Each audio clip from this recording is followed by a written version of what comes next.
Reprise du débat. L'honorable député de Rimouski, Nejet-Témiscouata, les Basques. Merci beaucoup, Madame la Présidente. Je suis très heureux, en fait, de parler sur le projet de loi C-306, qui est la loi modifiant la loi sur le Parlement du Canada en ce qui a trait à l'appartenance politique. Comme mes collègues auparavant, je voudrais féliciter le député de Pontiac pour son initiative, également le très beau travail du député de Sackville-East Shore pour le travail, le combat qu'il mène, en fait, je devrais dire, depuis 1999. C'est la position du NPD depuis 1999 de demander à ce que des députés changeant d'allégeance politique en cours de mandat doivent passer devant l'électorat pour faire ratifier leur décision. Pour nous, c'est une décision qui est tout à fait légitime et qui va dans le sens démocratique, contrairement à ce que, par exemple, les gens du troisième parti peuvent exprimer. C'est important pour nous de le mentionner parce que on parle de gros bon sens démocratique. C'est un projet de loi qui va dans ce sens-là. Pourquoi? La campagne électorale générale est toujours le moment où l'électeur, ou l'électrice, à chaque 4 ou 5 ans, ou plus fréquemment dans les dernières années, mais de règle générale à chaque 4 ou 5 ans, a l'opportunité de décider de placer un X dans la case électorale de la personne qui va le représenter pour ces 4 ou 5 prochaines années. Ça, c'est en théorie, et la tradition parlementaire le mentionne, et je spécifie que c'est en théorie, l'électeur va voter pour le candidat local. Mais il ne s'agit que d'une théorie. Si on prend la réalité, je pense qu'on va être tous d'accord pour le mentionner, les gens votent pour une multitude de raisons. Il y a des gens qui vont voter oui pour le candidat local ou la candidate locale, qui peuvent voter pour le chef de parti, qui peuvent voter pour le parti politique et son programme. Le dernier cas, le plus récent, de la députée de Saint-Maurice-Champlain qui, moins de 8 mois après l'élection, a décidé de passer d'un parti à un autre, a démontré clairement que les gens refusent ce type de transfert politique. Immédiatement après, un sondage a été mené par le Léger Marketing au Québec, avec plus de 1000 répondants. Et ces gens qui sont exprimés représentent réellement l'opinion populaire. Oui, c'est après le geste en question. Et oui, il y avait des réactions qui étaient très chaudes. Je peux vous garantir que c'est le même genre d'opinion que vous retrouverez même lorsqu'on fait un tel sondage ou qu'on sonde l'opinion publique avant ou après un événement comme celui-là. Je vous donne les grandes lignes de ce sondage-là.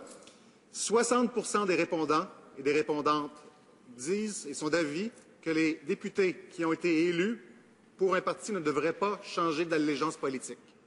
60%. Seulement 32% étaient d'accord, donc moins d'un tiers de répondants étaient d'accord avec le principe, mais 60% étaient opposés. Et malgré tout, puisque notre système parlementaire le permet présentement, la question était posée à savoir si un tel député ou une telle députée devrait faire ratifier sa décision à travers une élection partielle.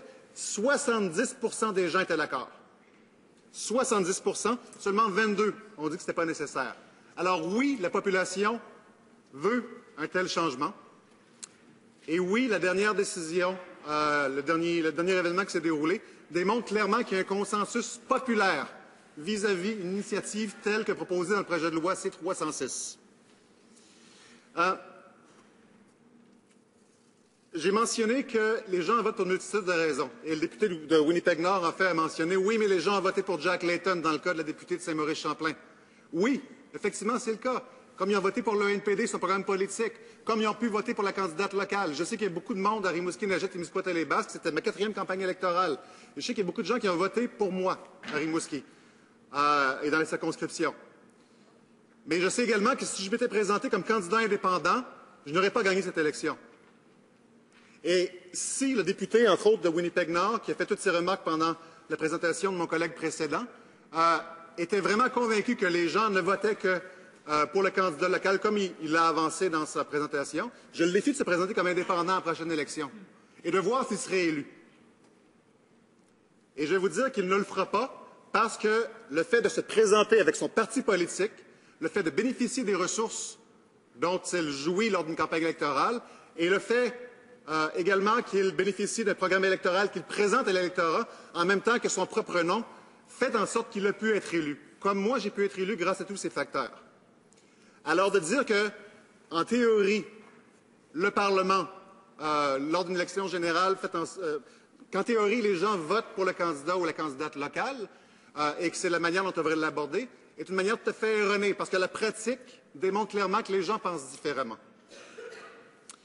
Ce qu'il faut réaliser, c'est que les gens ne votent qu'à 4 ou 5 ans et votent pour toutes ces raisons-là. Donc, si un député ou une députée change de parti, ben, les gens qui ont voté pour toutes ces raisons se sentent trahis avec raison. C'est ce qui s'est passé à Saint-Maurice-Champlain. Et c'est ce qui s'est passé, entre autres, à Aurora Newmarket, lorsque Belinda Stronach a changé de parti.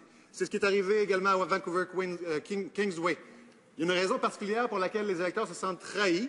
C'est parce qu'ils se sentent floués dans leur choix, et particulièrement pour ceux et celles qui ont voté pour le parti politique et ou pour le chef politique, ou encore pour le programme en particulier.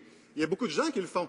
Le même sondage Léger Marketing que j'y ai cité a également sondé les gens à savoir pour quelles raisons ou qu'est-ce qui les motive à voter pour telle personne ou telle personne lors d'une élection. À peu près 30 des gens votent, selon ce sondage-là, pour un parti politique. 30 à peu près vont voter pour le programme du parti politique. Entre 20 et 25 vont voter en raison du chef du parti, et seulement 12 des gens disent voter en raison de la force ou du caractère du candidat ou de la candidate locale.